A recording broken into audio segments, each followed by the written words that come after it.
महाभारत एक शानदार गाथा, परिवार, धर्म और नियति की कहानी। इसके केंद्र में है एक विनाशकारी युद्ध, एक ऐसा संघर्ष जिसने इतिहास की धारा बदल दी और भारतीय संस्कृति पर एक अमिट छाप छोड़ी। एक ऐसे युद्ध क्षेत्र की कल्पना करो जो इतना विशाल था, तनाव से इतना भरा हुआ था कि वह पूरी सेनाओं को निगल सकता था। यह कुरुक्षेत्र था, अकल्पनीय अनुपात के टकराव का मंच। कौरव और पांडव, एक ही परिवार की दो शाखाएं, हस्तिनापुर के सिंहासन के लिए एक दूसरे से कड़वाहट भरे झगड़े में बंद थे। उनकी सेनाएं, योद्धाओं, रथों और हाथियों का एक घूमता हुआ समूह एक दूसरे पर कहर बरपाने के लिए तैयार था। और इन विशाल सेनाओं के केंद्र में एक सैन्य इकाई इतनी दुर्जय, इतनी विस्मयकारी थी कि इसने सबसे बहादुर योद्धाओं अक्षौहिणी की रीढ़ की हड्डी तक हिला दी। अक्षौहिणी एक ऐसा शब्द जो प्राचीन पराक्रम, सैन्य परिशुद्धता, विशुद्ध पूर्ण शक्ति की छवियों को उजागर करता है। एक सेना से कहीं बढ़कर ये प्रकृति की शक्ति थी, सावधानीपूर्वक संरचित, क्रूर रूप से कुशल, प्राचीन भारतीय युद्ध कौशल की रणनीतिक प्रतिभा का प्रमाण। एक ऐसी सेना की कल्पना करो जो इतनी विशाल, इतनी सुव्यवस्थित हो कि वह घड़ी की कल की तरह चलती हो। प्रत्येक दांत और गियर एकदम सही तालमेल बिठाते हुए काम कर रहे हैं। अक्षौहिणी केवल सैनिकों का एक यादृच्छिक संग्रह नहीं था, ये एक सावधानीपूर्वक कैलिब्रेटेड फॉर्मेशन था, युद्ध का एक सिम्फनी। प्रत्येक तत्व अपनी भूमिका निभा रहा था। इसके मूल में पैदल सैनिक थे, पैदल सेना, किसी भी सेना की रीढ़। लेकिन अक्षौहिणी की असली ताकत इसकी विविधता में थी, विभिन्न सैन्य इकाइयों के सहज एकीकरण में। प्रत्येक को उसकी अनूठी शक्तियों के लिए चुना गया था। अक्षौहिणी का विशाल पैमाना दिमाग हिला देने वाला है। यह एक संख्या खेल था, सैन्य शक्ति का प्रदर्शन जिसका उद्देश्य दुश्मन को अभिभूत करना था। 21,870 रथ युद्ध के मैदान में गरजते हुए, 21,870 हाथी उनकी गर्जना मैदानों में गूंज रही है।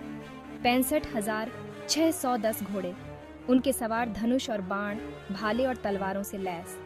अंत में 1,09,350 पैदल सैनिक दुश्मन की रेखाओं की ओर बढ़ रहे हैं। ये संख्याएं केवल एक अक्षौहिणी का प्रतिनिधित्व करती हैं।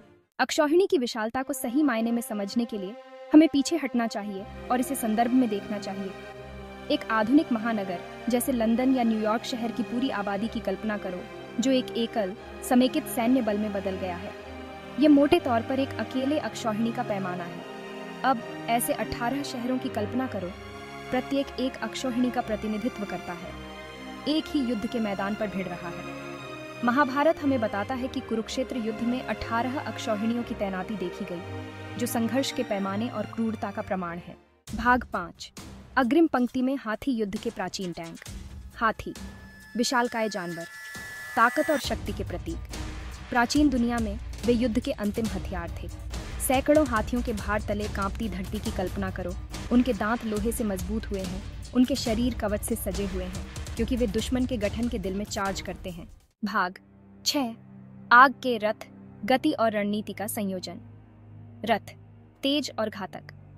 अक्षौहिणी के रथ केवल परिवहन वाहन नहीं थे, वे युद्ध के मोबाइल प्लेटफॉर्म थे, जो धनुर्धारियों और भाला फेंकने वालों को ले जाते थे, युद्ध के मैदान में दौड़ते थे, दुश्मन की रेखाओं में अंतराल का फायदा उठाते थे। एक रथ की कल्पना करो, उसके पहिए धूल उड़ा रहे हैं, उसके घोड़े बागडोर पर दस्त ट्रेनिंग रहे हैं, क्योंकि वह युद्ध की अराजकता के माध्यम से बुनाई करता है। उसके रहने वाले दुश्मन पर तीरों की बारिश कर रहे हैं। सारथी कुशल योद्धा थे, जो अपने रथों को सटीकता और गति के साथ चलाने में सक्षम थे। वे सेना की आंख और कान थे, संदेशों को रिले करते थे, दुश्मन के किनारों परेशान करते थे और पैदल सेना और हाथियों को महत्वपूर्ण सहायता प्रदान करते थे। भाग 7। विनाश का एक सिम्फनी। युद्ध में अक्षौहिणी। युद्ध में अक्षौहिणी विस्मय और आतंक दोनों का तमाशा था। यह विनाश का एक सिम्फनी था, मौत का एक सावधानीपूर्वक व्यवस्थित नृत्य था। प्रत्येक इकाई दूसरों के साथ तालमेल बिठाकर चलती थी। दृश्य की कल्पना करो, एक विशाल मैदान टकराते हुए स्टील के बवंडर में तब्दील हो गया। हवा में खून की गंध और मरने के रोने की गंध थी। रथों के पहियों की गड़गड़ाहट, हाथियों की तुरही, सैनिकों के युद्ध के नारे, सभी युद्ध के एक ओग्लू शाइटलनोए क्रैसेंडो में विलीन हो जाते हैं। अक्षौहिणी एक भयानक सुंदरता के साथ आगे बढ़ी, सदियों से सिद्ध की गई युद्ध की घातक कला का प्रमाण। भाग 8। आधुनिक युद्ध, एक बड़ा अंतर। अक्षौहिणी विशाल संख्या पर जोर देने और पैदल सेना, घुड़सेना और हाथियों के संयोजन के साथ आधुनिक युद्ध फेयर के विपरीत का प्रतिनिधित्व करता है। आज के युद्ध के मैदानों में तकनीक का बोलबाला है, लड़ाकू जेट आकाश में चिल्ला रहे हैं, टैंक पूरे इलाके में गड़गड़ा रहे हैं, निर्देशित मिसाइलें सटीकता के साथ अपने लक्ष्य ढूंढ रही हैं। अक्षौहिणी अपने समय की उपज एक अलग तरह की शक्ति पर निर्भर थी। संख्या की शक्ति, व्यक्तिगत योद्धाओं का कौशल, विभिन्न सैन्य इकाइयों की रणनीतिक तैनाती। भाग 9, स्थायी विरासत। इतिहास में अक्षौहिणी का स्थान। अक्षौहिणी भले ही बीते युग का अवशेष हो, लेकिन इसकी विरासत बनी हुई है। यह प्राचीन भारत के सैन्य कौशल, रणनीतिक सोच और संगठनात्मक प्रतिभा का प्रतीक है। अक्षौहिणी एक सैन्य इकाई से कहीं बढ़कर युद्ध के एक दर्शन का प्रतिनिधित्व करती है। संरचना, अनुशासन और विभिन्न लड़ाकू ताकतों के सहज एकीकरण के महत्व में विश्वास। इसका प्रभाव सैन्य रणनीति में, साहित्य में, कला में देखा जा सकता है, जो हमें उस समय की याद दिलाता है जब युद्ध ऐसे पैमाने पर लड़े जाते थे जो आज लगभग अकल्पनीय है। भाग 10, निष्कर्ष। एक प्राचीन युद्ध रोना की गूंज। अक्षौहिणी अब युद्ध के मैदानों में गड़गड़ाहट नहीं कर सकती है, लेकिन इसकी कहानी गूंजती रहती है।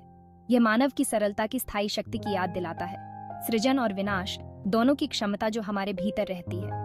अगली बार जब आप अक्षौहिणी शब्द का सामना करें, तो याद रखें कि यह सिर्फ एक सेना से कहीं अधिक का प्रतिनिधित्व करता है। यह एक युग, एक दर्शन, युद्ध का एक ऐसा तरीका है जिसे इतिहास के पन्नों में दर्ज किया गया है, लेकिन जिसकी गूंज अभी भी प्राचीन युद्ध क्षेत्रों की खामोशी में सुनी जा सकती है।